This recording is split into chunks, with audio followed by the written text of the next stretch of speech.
assombrit ton ciel bleu.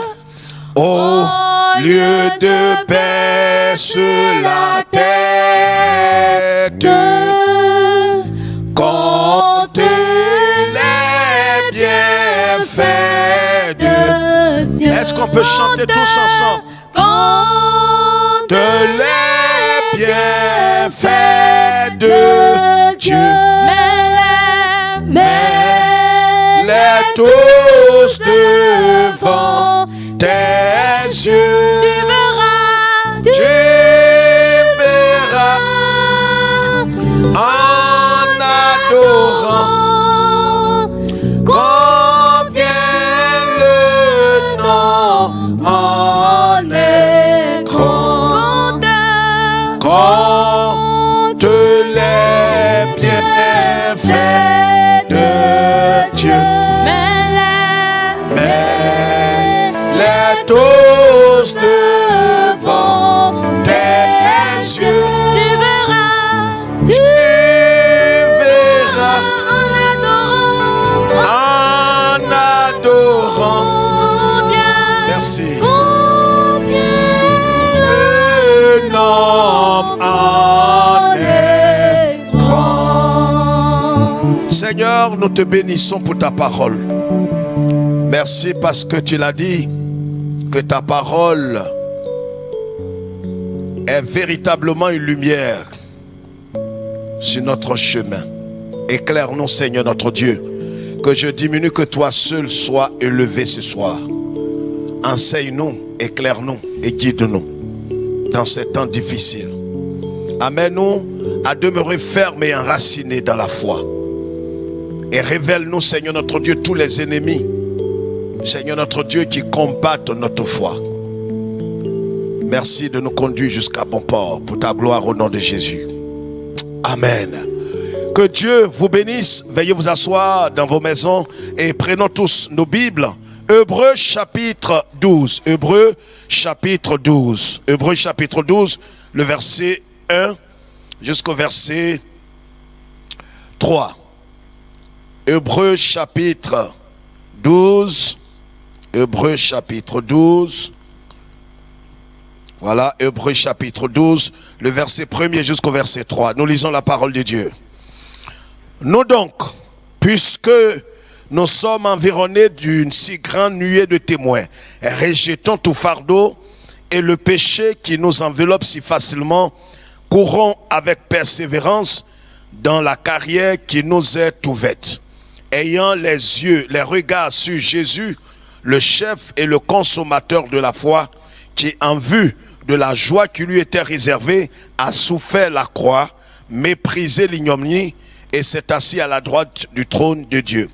Considérez en effet celui qui a supporté contre sa personne une telle opposition de la part des pécheurs, afin que vous ne vous lassiez point l'âme découragée. Amen. Bien-aimés frères et sœurs, voici la parole de notre Dieu. Une parole importante, une parole forte. L'auteur des Hébreux, ici, nous donne une parole importante. Vous savez tous que il y a un élément capital dans notre marche avec Christ. Et cet élément capital, nous devons le connaître, le maintenir et nous devons l'entretenir. Dès l'instant où un homme vient à Christ, l'apôtre Paul dit en 2 Corinthiens, chapitre 5, le verset 17 que nous connaissons très bien, si quelqu'un est en Christ, il est une nouvelle création. Les choses anciennes sont passées et voici toutes choses sont devenues nouvelles. Alors dès cet instant précis, on dit que cet homme est dans la foi. Vous m'entendez? Il est dans la foi. Pourquoi? Parce que la Bible dit, c'est par la grâce que nous sommes sauvés, par le moyen de la foi en Jésus-Christ. C'est par la grâce que nous sommes sauvés. Mais c'est par le moyen de la foi. Et en Hébreux chapitre 11, des passages que nous aimons et nous connaissons par cœur, Hébreux chapitre 11, le verset 6, dans ce qu'on a appelé le catalogue des héros de la foi, il est dit, « Or, sans la foi, nul n'est agréable à Dieu. Or, sans la foi, Hébreux chapitre 1 verset 6. Or sans la foi, nul n'est agréable à Dieu. Bien-aimés frères et sœurs, ce soir, je voudrais partager, comme l'avait reçu déjà, un thème fondamental, un thème capital. Vous savez, dans la marche, il y a quelque chose que nous devons considérer. L'élément le plus important, qui est l'objet de toutes les attaques, c'est notre foi. C'est la foi que l'ennemi essaie de perturber, l'ennemi essaie d'attaquer, l'ennemi essaie de détruire notre foi. Parce qu'il est question de marcher, de garder la foi. L'apôtre Paul dit, j'ai combattu le bon combat. C'est une chose importante. Il dit aussi, j'ai achevé la course. Ça aussi c'est important. Mais par-dessus tout, il dit, non seulement j'ai combattu le bon combat, j'ai achevé la course, mais j'ai gardé l'élément le plus important, la foi. Frères et sœurs, la chose la plus attaquée dans la marche chrétienne, la chose que Satan poursuit dans votre vie, ce n'est pas d'abord votre santé. Si véritablement vous êtes converti, né de nouveau, vous avez l'Esprit de Dieu, ce n'est pas votre santé que Satan essaie d'attaquer. Ce n'est même pas votre argent. Ce n'est pas d'abord votre environnement. La chose que Satan cherche à détruire, c'est votre foi en Jésus-Christ. C'est votre foi qui est l'objet de toutes les attaques. Satan a attaqué Jésus, il a attaqué les disciples, il a attaqué tous ceux qui ont cru véritablement au Seigneur, qui marchent dans la foi. Et la foi est attaquée, la foi est menacée. Vous m'entendez? La foi est menacée. Et c'est pourquoi l'ennemi de notre âme cherche à attaquer véritablement notre foi. Et ce soir dont nous parlons des deux ennemis à vaincre pour triompher. Si nous voulons combattre le bon combat de la foi, nous voulons achever la course et nous voulons garder la foi par-dessus tout, il nous faut nécessairement vaincre ces deux ennemis. Il faut vaincre ces deux ennemis. Ces deux ennemis s'attaquent à la foi. Ces deux ennemis sont les ennemis de notre foi. Ces deux ennemis cherchent à détruire notre foi, à disloquer notre croyance véritablement en Jésus-Christ. C'est pourquoi, si vous voulez achever la course, c'est important de prier, c'est important de méditer la parole de Dieu, c'est important de chercher chaque jour la présence de Dieu. Mais bien plus que cela, nous devons connaître ces deux ennemis et les vaincre. Et les vaincre, pas par la chair, mais les vaincre par l'Esprit de Dieu. Vous comprenez? C'est pourquoi l'auteur des Hébreux nous dit ici, nous donc aussi, après avoir achevé ce qu'on a appelé le catalogue des héros, il entame le chapitre 12 en disant, nous aussi, nous donc aussi. Ce qui veut dire que la foi de ces héros-là devrait pouvoir nous instruire, nous éclairer. Nous qui sommes parvenus à la fin des temps, quand il parle d'une si grande nuée qui nous enveloppe, il parle d'une si grande nuée qui nous environne. Alors nous parlons de ces héros de la foi là. On ne parle pas aujourd'hui de certains qui prétendent avoir la foi pour posséder de l'argent, posséder peut-être des véhicules, posséder ceci ou cela. On ne parle pas d'une telle foi. Parce qu'aujourd'hui, la foi a été galvaudée. La foi a été vidée de son contenu véritable. Certains vont jusqu'à avoir foi dans leur foi. Mais nous avons, nous autres, foi en Jésus-Christ. Nous n'avons pas foi dans notre foi. Nous avons foi en Jésus-Christ parce que la foi, c'est croire en ce que Dieu a promis. C'est ça la foi. Ce que Dieu a promis, je crois ce que Dieu a promis et j'ai confiance en Dieu pour ce qu'il a promis. Donc la foi repose sur deux éléments importants. Croire d'abord ce que Dieu dit et avoir confiance en Dieu. Vous comprenez? Et la foi qui, comme la Bible dit à Habakkuk, le juste vivra par la foi. C'est par la foi qu'on a été justifié, c'est par la foi qu'on a été adopté, c'est par la foi qu'on a été sauvé. Et la foi est fondamentale, est indispensable. Si nous ne marchons pas par la foi, nous allons marcher par la vue. et notre vie ne sera jamais agréable à Dieu. Vous comprenez, frères et sœurs? Mais voilà ce que dit la parole de Dieu. La Bible dit, nous donc aussi, puisque nous sommes environnés d'une si grande nuée de témoins, rejetons tout fardeau et le péché qui nous enveloppe si facilement. Nous parlons des deux ennemis qu'il faut nécessairement vaincre si nous tenons à triompher, si nous tenons à combattre le bon combat, achever la course et garder la foi. Il nous faut véritablement vaincre ces deux ennemis-là sur notre chemin. Quels sont ces deux ennemis? Ces deux ennemis sortent là. À travers ce texte, sont révélés, sont soulignés là. Le premier ennemi que nous voulons souligner ici est que nous devons vaincre sur le chemin de la vie éternelle, sur le chemin, véritablement, sur le chemin étroit qui nous amène au trône de Dieu, c'est le péché. Quelqu'un dira, mais comment ça? Oui, c'est le péché. C'est ce que l'auteur dit ici.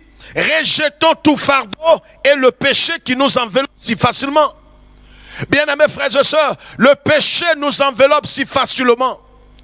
La Bible dit en Ésaïe 59, le verset 1 jusqu'à 2, la main de l'Éternel n'est pas courte, ses oreilles ne sont pas dures pour nous entendre. Mais s'il y a quelque chose qui empêche Dieu, ce sont nos péchés et nos transgressions qui empêchent Dieu d'agir dans la vie de l'homme. Vous m'entendez? C'est pourquoi le premier ennemi que nous devons vaincre en tant que croyants en Christ, en tant que fils de Dieu, en tant qu'enfant de Dieu, c'est le péché. Nous devons nous débarrasser du péché sous toutes ses formes dans notre vie. Le péché est un ennemi de la foi. Le péché empêche la foi de grandir, la foi de s'affermir, la foi véritablement de croître dans le Seigneur. Si vous demeurez dans le péché, si vous jouez avec le péché, vous allez tôt ou tard perdre la foi. Et vous serez plus agréable. Vous ne serez plus agréable à Dieu. Vous serez déchus de la foi. Comme certains ont fait naufrage par rapport à la foi. Comme dit l'apôtre Paul. Certains ont fait naufrage. Certains ont chaviré. Certains ont perdu la foi. C'est vrai qu'ils peuvent continuer d'aller à l'église, mais ils ont perdu la foi. Vous comprenez? C'est pourquoi le premier ennemi que nous devons rejeter, vaincre, si nous voulons triompher, garder la foi, c'est le péché. Bien-aimés frères et sœurs, c'est le péché. C'est le péché. Le péché, nous le savons, ce n'est un secret pour personne. Le péché nous éloigne de Dieu. Le péché brise notre communion avec Dieu. Le péché met une séparation entre Dieu et nous. Vous m'entendez? C'est pourquoi le premier ennemi à vaincre n'est rien d'autre que le péché.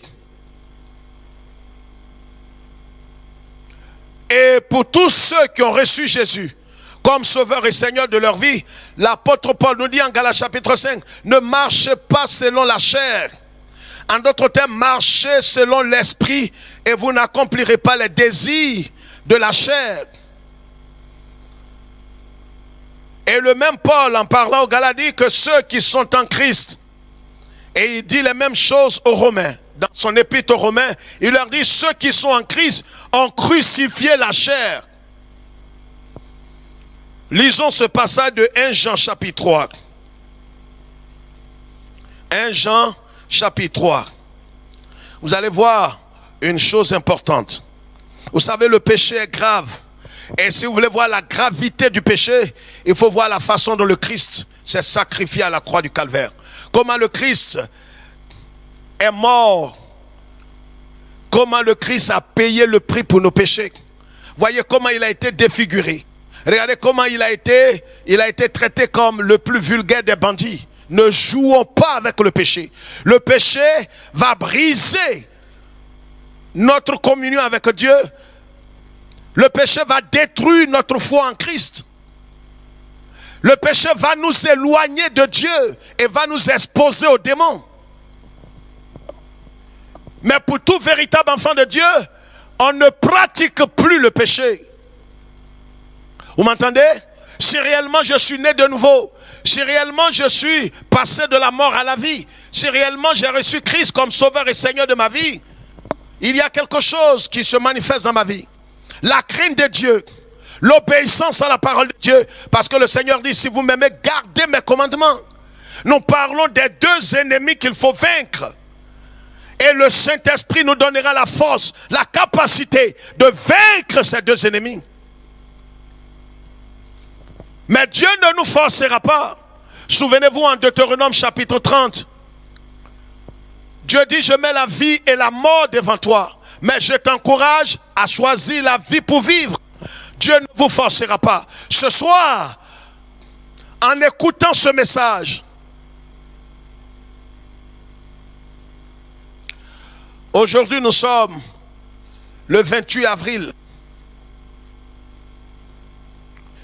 Mais nous sommes libres de choisir ce que nous voulons.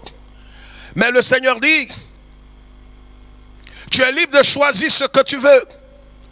Mais en même temps, tu seras jugé en fonction de tes choix. Ce que tu deviendras demain dépend du choix que tu opères aujourd'hui. Si tu n'arrives pas et tu n'acceptes pas de vaincre ces deux ennemis, tu seras disqualifié. On a entendu des gens aller dans le sang des gracistes qui disent, oui c'est vrai, dès l'instant où j'ai accepté Jésus et que je donne ma dîme et mes offrandes, quelle que soit la vie que je mènerai, quel que soit l'état dans lequel je serai au dernier jour, j'ai réitéré le royaume des cieux. C'est un mensonge. C'est ceux-là qu'on appelle les gracistes. Parce que pour eux, la Bible dit en Tite chapitre 1 que la grâce de Dieu, source de salut à tous les hommes, nous enseigne à renoncer à l'impiété. Donc si réellement je suis né de nouveau, le signe par lequel on saura que je suis véritablement un fils de Dieu, un fils du royaume, et que j'ai l'esprit de Dieu en moi, c'est que je ne pratique plus le péché. Il peut arriver que je tombe dans le péché. Mais la Bible dit, si vous tombez dans le péché, si vous arrive de pécher, alors sachez que vous avez un avocat en 1 Jean chapitre 1, le verset 9. Confessez vos péchés et le sang de Jésus est suffisamment puissant pour vous laver et purifier. Mais le véritable enfant de Dieu, ce qui les caractérise est vu ici dans 1 Jean chapitre 3 que nous lisons. 1 Jean chapitre 3, le verset 8 et 9. Celui qui pêche est du diable, car le diable pêche dès le commencement. Le Fils de Dieu apparut afin de détruire les œuvres du diable. Quiconque est né de Dieu ne pratique pas le péché. Vous m'entendez? Voyez comment le péché est grave. Le péché est plus nocif que tous les cancers réunis. On parle aujourd'hui de cette pandémie partout sur la terre qui remue au fait l'humanité tout entière. Mais vous savez, le péché est plus grave que cette pandémie. Le péché vous prive de la présence de Dieu, vous prive de la vie, vous prive de tout. Le péché peut vous séparer véritablement de Dieu. L'apôtre Jean dit ici, quiconque est né de Dieu ne pratique pas le péché, parce que la sémence de Dieu demeure en lui et il ne peut pécher parce qu'il est né de Dieu. Ça veut dire qu'un véritable enfant de Dieu qui a reçu la sémence de Dieu, qui a reçu la parole irréversible de Dieu, qui a reçu Christ dans son cœur, qui est né de l'esprit, vous comprenez? Et qui a reçu l'esprit de Dieu comme Romains 8, 16 le dit. Et c'est l'esprit qu'il a reçu, qui est le Saint-Esprit, qui rend témoignage à son esprit, lui qu'il est devenu enfant de Dieu. Ce ne sont pas les pasteurs, les prêtres, les dévanciers, les évêques, les archevêques qui vous diront que vous êtes sauvés. Mais réellement le Saint-Esprit, si vous êtes né de nouveau, il vous l'atteste. Et le signe que véritablement vous êtes enfant de Dieu, c'est que vous n'allez pas pratiquer. Vous n'allez pas pécher de façon voulue, comme vous voulez, demeurer consciemment et chaque jour dans le péché, faire du péché quelque chose qui ne vous dit rien. Non, ce n'est pas ce qui arrive aux véritables enfants de Dieu. C'est pourquoi, voyez, l'auteur des Hébreux nous dit, rejetons le péché. Si on ne rejette pas, rejeter ici, il y a une action voulue, il y a une volonté qui doit être manifeste. Si je n'accepte pas de rejeter, je ne vais pas rejeter le péché. Quand je suis né de nouveau, maintenant, le péché ne me domine pas. Je ne suis plus esclave du péché. Maintenant, si je pêche, c'est que je l'ai voulu. Et je dois me repentir. Comprenez? Il y a 3 types d'hommes sur terre. Il y a l'homme animal qui n'a pas Jésus. Il peut aller à l'église, mais il n'est pas converti. Et il y a l'homme charnel qui est converti, mais qui ne marche pas selon l'esprit et qui ne laisse pas toute la latitude au Saint-Esprit de conduire sa vie. Et il y a l'homme spirituel. L'homme animal, il ne peut pas ne pas pécher. C'est pourquoi on peut le baptiser. Il peut porter un titre. Ce sont ceux-là qui sont possédés et quand ils viennent à l'église, ils sont venus à l'église mais ils ne sont pas en Christ. Parce que le fait de venir à l'église et ne pas accepter Christ comme sauveur et Seigneur ne vous délivre pas et ne vous sauve pas et ne vous garantit pas le ciel. Alors si je viens à l'église, que je n'ouvre pas mon cœur parce que j'ai grandi à l'église, certains disent qu'ils sont nés à l'église. Quelle bassesse, on ne naît pas à l'église, on est en Christ. Alors si je suis véritablement entré en Christ et que je suis né de nouveau, l'esprit de vie me délivre de l'esprit de l'esclavage, me délivre de la puissance du péché. Et maintenant ce n'est plus moi, comme Saint Paul dit en Galates chapitre 2, ce n'est plus moi qui vis, c'est le Christ qui vit en moi. Je suis devenu une nouvelle création. Je suis devenu un homme nouveau. Les anciennes choses qui pesaient sur moi sont passées. Donc il ne pratique plus le péché. Voyez, nous devons rejeter. Rejeter ici, c'est laisser tomber. C'est abandonner. Et comme je l'ai dit tantôt, il y a une action qui rentre en scène. Il y a une volonté qui doit être manifeste. C'est pourquoi ce soir, rejetons le péché. Quelle que soit la forme du péché. Petit, gros, grand, jeune, nous devons rejeter le péché, quelle que soit sa taille. Le péché vous détruira. Le péché va vous éloigner de Dieu. Le péché caché, non confessé, vous détruira à coup sûr. Est-ce que vous n'êtes pas en train d'entretenir un péché dans votre cœur? Un péché que vous avez commis, que vous n'avez jamais voulu vous repentir, que vous avez gardé, vous avez trompé tout le monde depuis des années. Mais ce péché va déchaîner vos os, va vous détruire et peut vous conduire en enfer. Vous ne savez pas quand est-ce que vous allez mourir. Vous pouvez mourir de façon subite.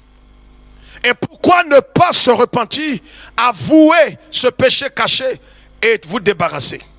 C'est pourquoi l'auteur nous dit, rejetons le péché. Rejetons le péché. Rejetons. Abandonnons. Vous comprenez? Éloignons-nous du péché. Le péché nous sépare d'avec Dieu.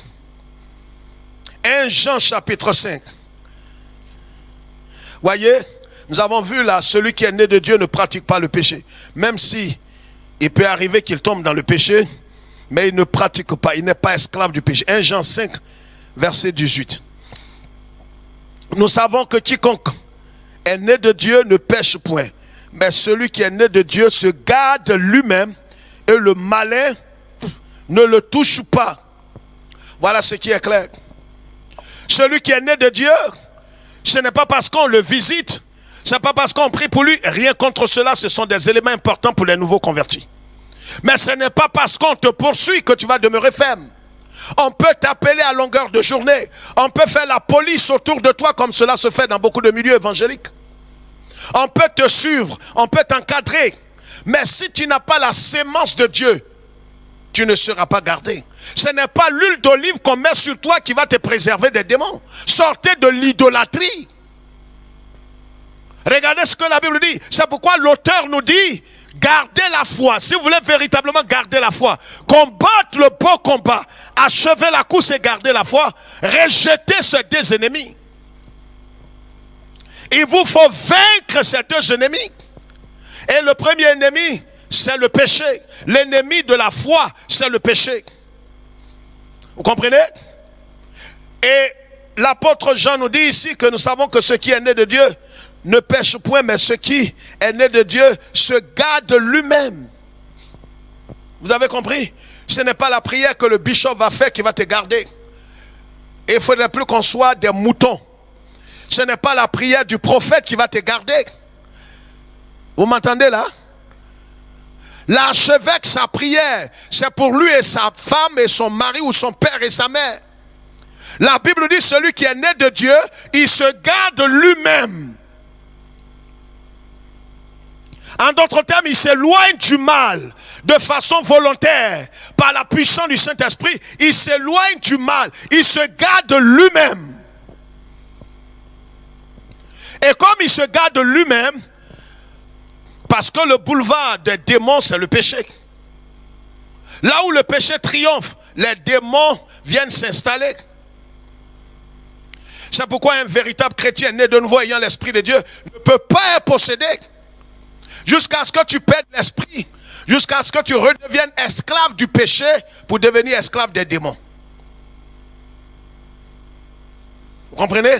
C'est pourquoi là où le Christ habite, le temple de Dieu, comme dit l'apôtre Paul par le Saint-Esprit selon 1 Corinthiens 6, 17 à 19, le temple de Dieu ne peut pas être en même temps le temple des démons.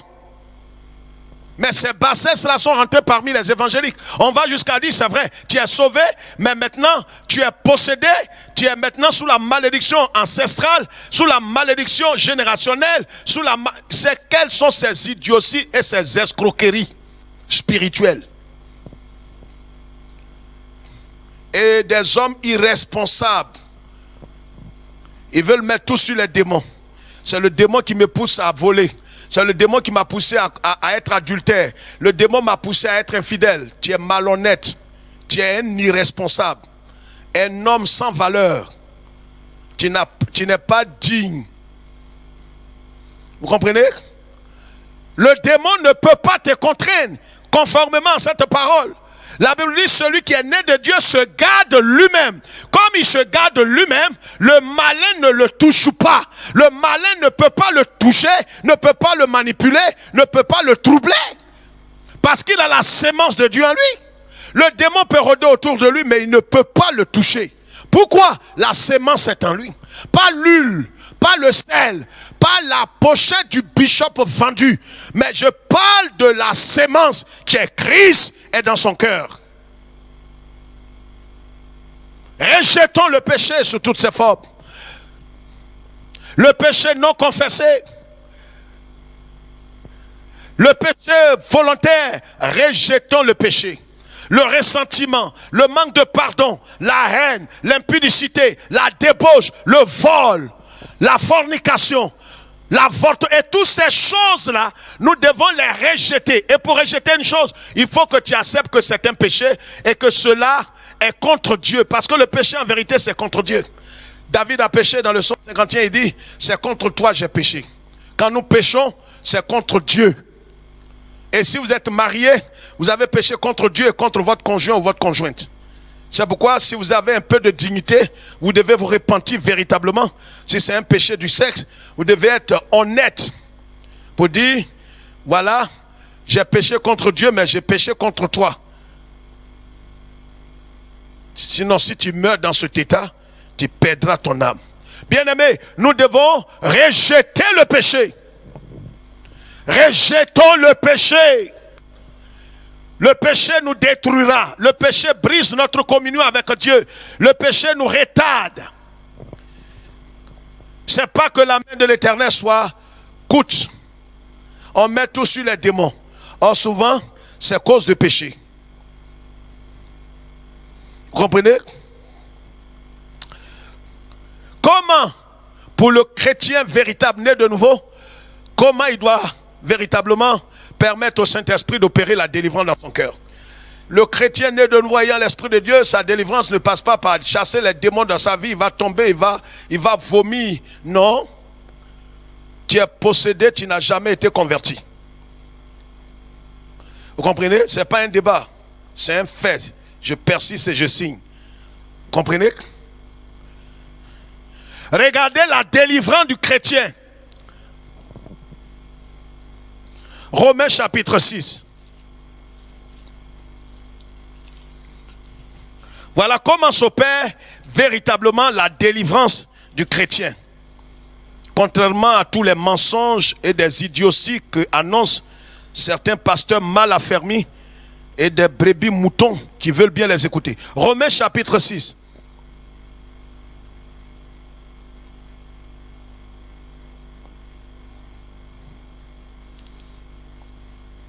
Le verset 11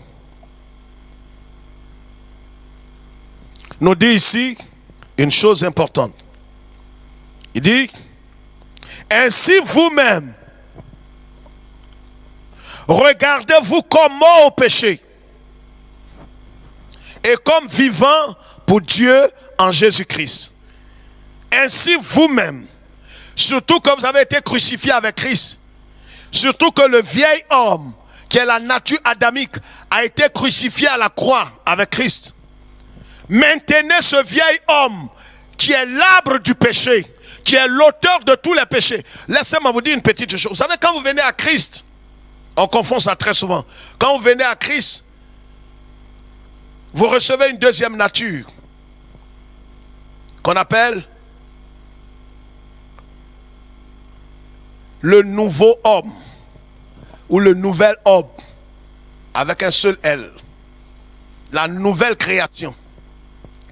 Mais avant de recevoir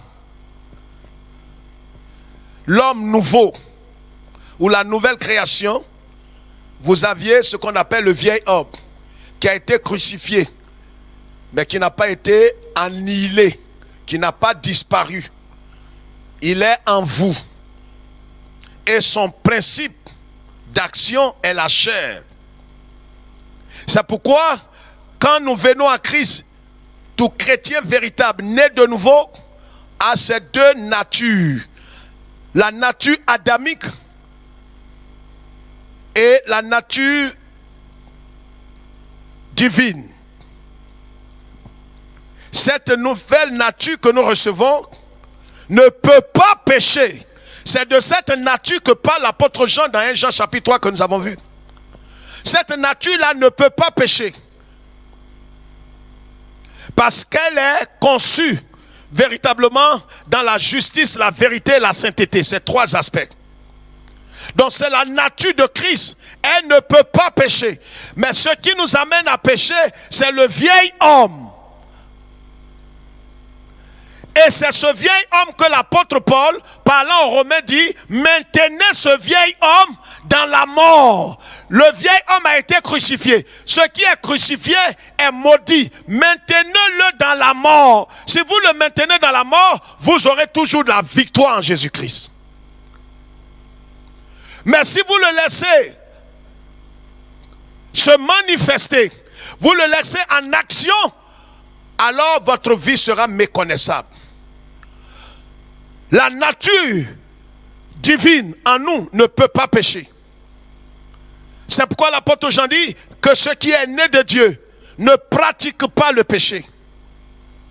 Vous m'entendez? Et en Galates chapitre 5, nous connaissons tous le verset 19, ce qu'on a appelé les œuvres de la chair, les œuvres du vieil homme.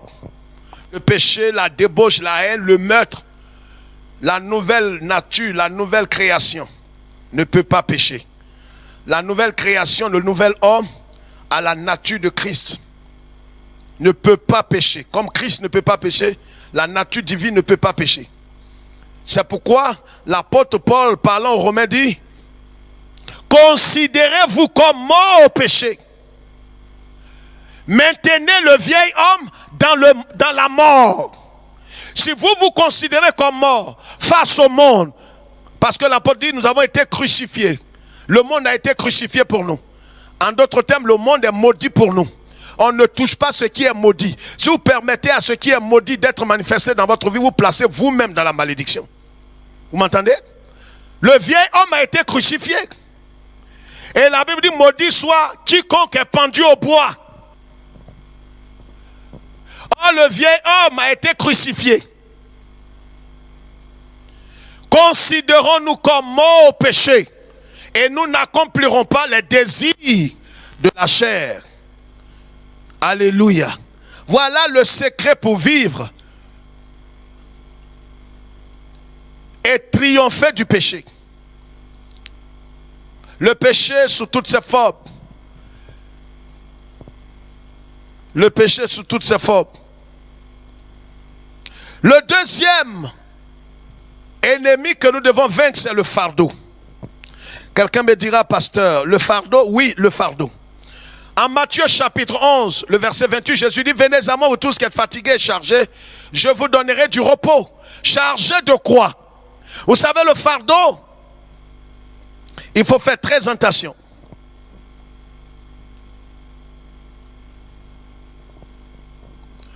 Le fardeau est quelque chose, le dictionnaire dit, c'est le fardeau est quelque chose de lourd à porter. Non seulement lourd à porter, mais pénible à supporter. Vous savez que le péché peut devenir un fardeau dans votre vie. Comme le fardeau peut être un péché dans votre vie, vice versa. Les deux ennemis se complètent. Le fardeau peut briser votre foi. Le fardeau peut affaiblir votre foi. Le fardeau, c'est une chose lourde que vous voulez porter. C'est quelque chose de pénible que vous supportez dans votre cœur. Oh, le Seigneur dit, venez à moi, vous tous qui êtes fatigués et chargés, je vous donnerai du repos. Le Seigneur veut nous décharger de tout fardeau. Et si vous permettez au fardeau de subsister dans votre vie, vous allez affaiblir votre foi. Et vous risquez, si vous ne prenez garde, d'être déchus de la foi. Le fardeau et le péché sont deux ennemis que nous devons vaincre par la vertu du Saint-Esprit. Si nous voulons combattre le bon combat, nous voulons achever la course et garder par-dessus tout la foi. Parce qu'une chose est de combattre le bon combat, d'achever la course. Mais à la fin, qu'est-ce que nous devons garder? Nous ne devons pas garder une foi effritée, une foi mal affermie. Le fardeau. Ésaïe 55. Ésaïe 55. Ésaïe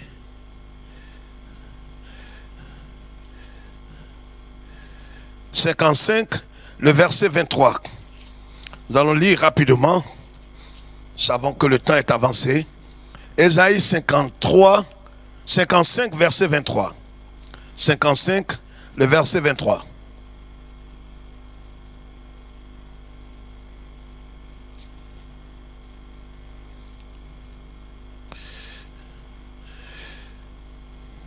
Pas le verset 23, mais nous lirons à partir du verset. Lisons à partir du verset 11. Ainsi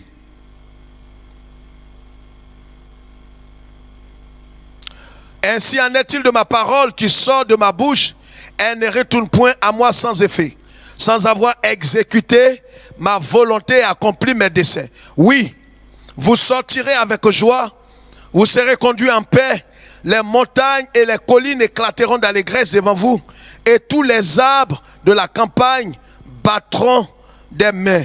Au lieu de l'épine s'élèvera le cyprès, au lieu de la ronce croîtra le myrrhe, et ce sera pour l'Éternel une gloire, un monument perpétuel et impérissable. En cela, le Seigneur dit une chose importante. Nous allons lire aussi le psaume 81.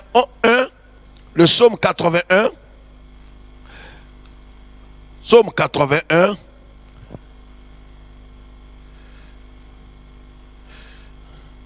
Le Seigneur dit que sa parole ne retourne pas à lui sans avoir accompli son effet. Le psaume 81.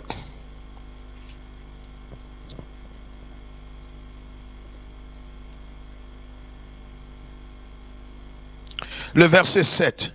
J'ai déchargé son épaule du fardeau et ses mains ont lâché la corbeille. Tu as crié dans la détresse et je t'ai délivré.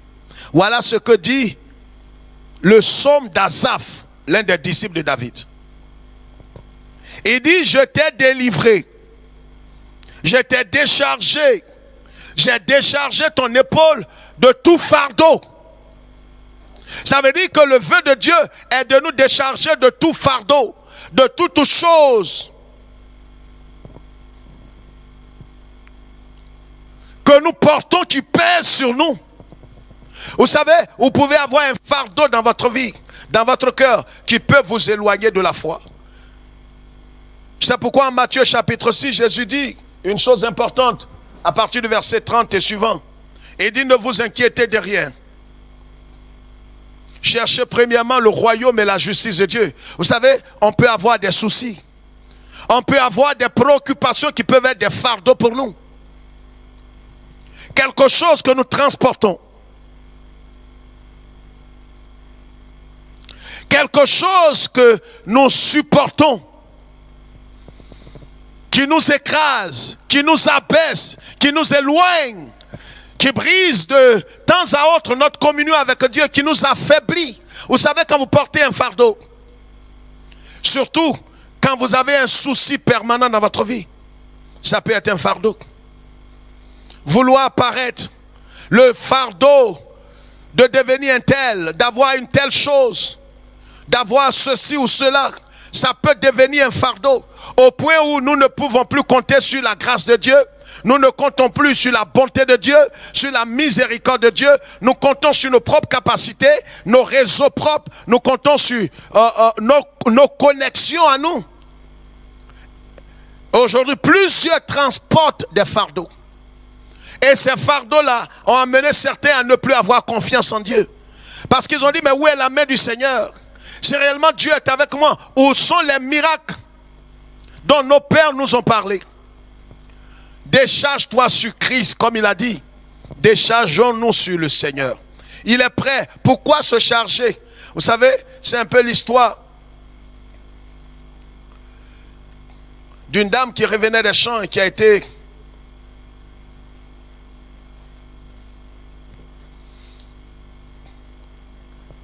accostée par des missionnaires qui avaient une 4x4, qui ont vu cette maman sur la route.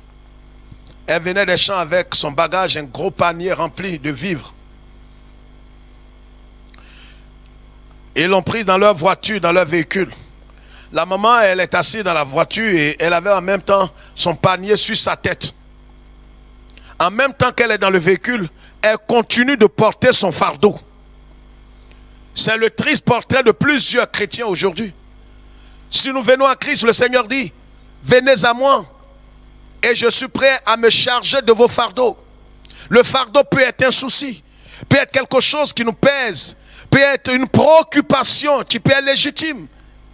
Mais à la fin, ça devient pesant. Quel est le fardeau que tu transportes depuis des années? Décharge-toi sur le Seigneur. Pour ne pas que ce fardeau agresse ta foi, détruise ta foi, brise ta communion avec Dieu et t'éloigne du Seigneur. Le péché et le fardeau sont deux ennemis que nous devons rejeter. Et j'ai dit d'entrée de jeu qu'on ne peut pas rejeter quelque chose qu'on ne considère pas comme mauvais. On rejette, vous savez, tout ce qu'on jette à la poubelle, c'est quelque chose, ce sont des choses que nous voyons comme nocifs à notre santé. Et si vous ne reconnaissez pas ce tas comme péché, vous n'allez jamais rejeter cela. Et cette chose va détruire et va vous disqualifier. Ça peut être un fardeau ou un péché. Le fardeau peut être un souci, peut être une angoisse, peut être une préoccupation. Le fardeau même peut être un péché qu'on cache dans notre cœur. Quelque chose que nous n'osons pas avouer. Peut-être au risque de faire la prison, ou d'être divorcé, ou d'être abandonné. Et c'est devenu un fardeau pesant dans notre cœur. Mais vous ne devez pas mourir avec votre fardeau. Déchargez-vous sur Christ. Il est prêt aujourd'hui à te pardonner. Il est prêt aujourd'hui à te relever. Il est prêt aujourd'hui à te restaurer. Bien-aimés frères et sœurs, le fardeau peut être une fausse espérance. Pour terminer. Certains aujourd'hui s'appuient sur des paroles qu'ils ont vues comme ça et là dans la Bible. Et ils ont dit, cette parole va s'accomplir dans ma vie. Dieu m'a dit, il a dit, tout lieu où foulera la plante de tes pieds, je te donne ce lieu. Est-ce que Dieu vous a réellement par une parole donné cette promesse? S'il ne vous a pas donné cette promesse et que vous appuyez là-dessus, alors vous allez vous perdre. Il y a la parole, le logos, et il y a le rema, la parole spécifique que Dieu vous donne à travers sa parole. Si ce n'est pas le cas, vous allez avoir des ennuis. Aujourd'hui, certains ont des fardeaux, sont angoissés, sont perturbés, parce qu'ils ont eu une fausse espérance, une fausse prophétie sur laquelle ils se sont appuyés, un faux espoir. Frères et sœurs, ces deux choses peuvent nous disqualifier. Nous devons veiller à rejeter ces deux ennemis, à vaincre ces deux ennemis, comme ces héros de la foi. En Hébreux chapitre 11, ils ont combattu le bon combat. Laissez-moi vous faire une petite parenthèse. Quand vous lisez tout le chapitre 11, et tous n'ont pas remporté les victoires. Certains n'ont pas reçu ce pourquoi ils priaient. Parce que vous voyez, dans l'évangile de prospérité, qui est un évangile maçonnique, on vous dira que si vous avez la foi, vous allez tout posséder. Mais ces hommes-là avaient la foi. Vous comprenez?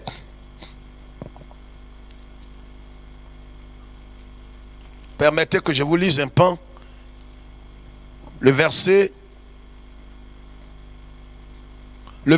Hébreux chapitre 11, le verset 36 à 38. D'autres subirent des moqueries, le fouet, les chaînes et la prison. Ils furent lapidés, sciés, torturés, mourus, tués par l'épée. Ils allaient ça et là, vêtus de peau de brebis et de peau de chèvre, dénués de tout, persécutés, maltraités. Eux dont le monde n'était pas digne, errant dans les déserts et les montagnes et dans les cavernes et les antres de la terre. Regardez ce que le verset 39 dit. Tout cela, à la fois desquels il a été rendu témoignage, n'ont pas obtenu ce qui leur était promis. Et pourtant, ils avaient la foi. Certains ont fermé la gueule des lions. Certains ont été guéris de leur maladie. Mais ce ne sont pas eux tous. Et pourtant, ils ont eu la même nature de foi. Ils ont cru en Dieu. Ils ont aimé Dieu. Ils ont haï leur vie. Ils ont renoncé à leur vie. Ils ont rejeté les fardeaux, rejeté le péché. Mais ils n'ont pas tous possédé ce qu'ils attendaient de Dieu. Voyez, l'évangile maçonnique dit prospérité, où beaucoup de pasteurs de toutes les dénominations confondues, la plupart, sont rentrés et vous diront que si vous avez la foi, vous allez tout posséder. Que ce n'est pas normal que vous ayez la foi et que vous n'entrez pas dans votre miracle. Faites très attention, ça ne vient pas de Dieu. Voici les héros de la foi.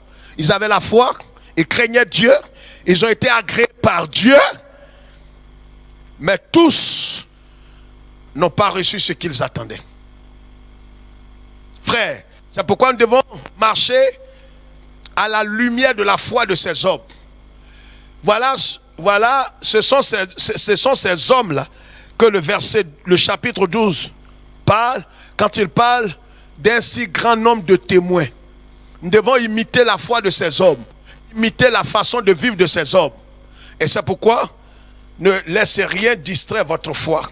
Si aujourd'hui vous craignez Dieu et que vous n'avez pas d'enfant malgré que vous soyez marié légalement, dans la crainte de Dieu selon les normes bibliques, que vous craignez Dieu, vous n'avez pas encore ce que vous attendiez du Seigneur, ne laissez personne vous distraire. Voici des héros de la foi qui ont combattu le bon combat, qui ont achevé la course, qui ont gardé la foi, qui ont été appréciés par Dieu, agréés par Dieu, mais tous n'ont pas reçu ce qu'ils attendaient. Vous comprenez? Il ne faut pas permettre à ces deux ennemis de la foi de vous distraire, le péché et le fardeau. Que Dieu nous bénisse et que le Seigneur nous aide à comprendre sa pensée et sa révélation. La Bible dit: mon peuple périt parce qu'il lui manque la révélation. Nous allons prier ce soir. On va se lever si vous permettez. Envoie entre tes mains, j'abandonne tout ce que j'appelle le mien. Oh, ne permets à personne, Seigneur, d'en reprendre de rien. Oui, prends tout, Seigneur, Seigneur. Oui, prends tout, Seigneur. Oh, entre tes mains, j'abandonne tout avec bonheur. Prions le Seigneur, frères et sœurs, ce soir. Aujourd'hui, mardi 28 avril. Et nous sommes à l'école des disciples de Christ. Nous devons marcher dans les pas du Seigneur. Nous devons marcher véritablement à la ressemblance de Christ. Et pour cela, nous devons rejeter ces deux choses. Nous devons vaincre le péché. Et nous devons rejeter tout fardeau dans notre vie. Abandonne tes angoisses et tes soucis. Tu es obsédé par le mariage, obsédé par la réussite, obsédé comme si tu étais en compétition avec d'autres personnes. Le Saint-Esprit te parle ce soir. Ne permets pas à ces fardeaux de t'éloigner du Seigneur. Ne permets pas au péché également de t'éloigner du Seigneur et de briser ta vie. Courons avec persévérance dans cette carrière qui nous est ouverte. Ayons Jésus comme le modèle suprême qui a souffert à la croix, mais qui avait ses yeux sur le Père pour la récompense qui l'attendait. Ne laisse rien te distraire. Que ces deux ennemis soient vaincus dans ta vie. Ne permets à aucun fardeau de t'emporter. Ne permets à aucun souci, aucune angoisse de détruire ta vie. Et ne permets pas aussi au péché. Et ne cache rien dans ta vie. Tout ce que tu as caché jusqu'aujourd'hui, confesse-le, avoue-le. Quelles que soient les conséquences et quel que soit le prix que tu dois payer, avoue-le. Avoue-le. Et ne meurs pas dans cet état. Que toute la gloire te revienne, notre Dieu et notre Père. Reçois notre louange et notre adoration. Merci pour cette soirée. Merci pour ce culte. Que toute la gloire te revienne. Au nom de Jésus-Christ. Amen.